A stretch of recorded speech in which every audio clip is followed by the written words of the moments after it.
ప్రభుత్వ యాజమాన్యాలకు, గౌరవనీయులైన ఉప ముఖ్యమంత్రి పవన్ కళ్యాణ్ గారికి, నారా చంద్రబాబు నాయుడు గారికి, లోకేష్ అన్న గారికి ఈ పేదల తరపున మేమందరం కోరుకుంటున్నది ఏమిటంటే, ప్రతిరోజు ఈ పడమట ఖమ్మంపాడు గ్రామ పంచాయతీలో ఉన్న ఇసుక రీచి, అలాగే అనంతగిరి మండలం, నెల్లూరు జిల్లా, ఇక్కడ రోజుకి 250 కుటుంబాలకి ట్రాక్టర్లతో ఇసుక కోలుకోవడం వల్ల ఉపాధి ఉంది.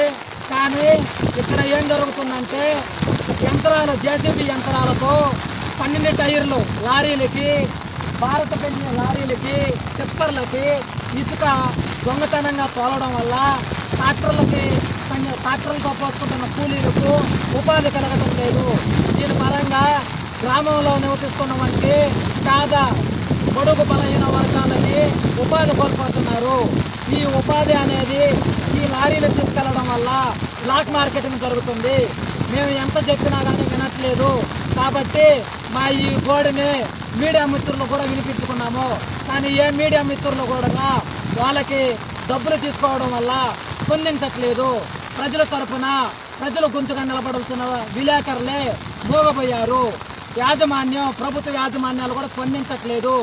అలాగే ప్రభుత్వ అధికారులైన గనుల శాఖ మంత్రులు, మైనింగ్ డిపార్ట్మెంట్ కూడా స్పందించట్లేదు. కాబట్టి ఇక్కడ కూలీలుగా పనిచేస్తున్న మేము ఈ ధర్నాకి కూర్చున్నాము. ఇప్పుడు మీరు చూస్తున్నట్లయితే ఇక్కడ ఉన్న ఈ లారీలని ఒకసారి ఆ లారీల నెంబర్లు చూడండి.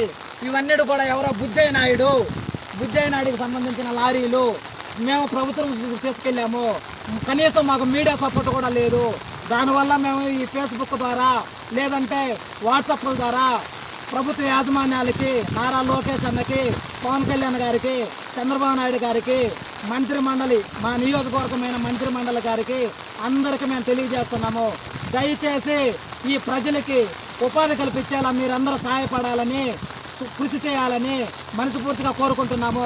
ఇదేమి రాజ్యం, మీదేమి రాజ్యం, ఇదేమి రాజ్యం, మీదేమి రాజ్యం, ఇదేమి రాజ్యం, మీదేమి రాజ్యం. దొంగ ఇసుక, సిగ్గో సిగ్గో, దొంగ ఇసుక, దొంగ ఇసుక, దొంగ ఇసుక, దొంగ ఇసుక. మంత్రి గారు స్పందించాలి, మంత్రి గారు, మంత్రి గారు, మంత్రి గారు, మంత్రి గారు, మంత్రి గారు. మైనింగ్ డిపార్ట్మెంట్ స్పందించాలి, mining department, mining department, mining department, mining department, mining department.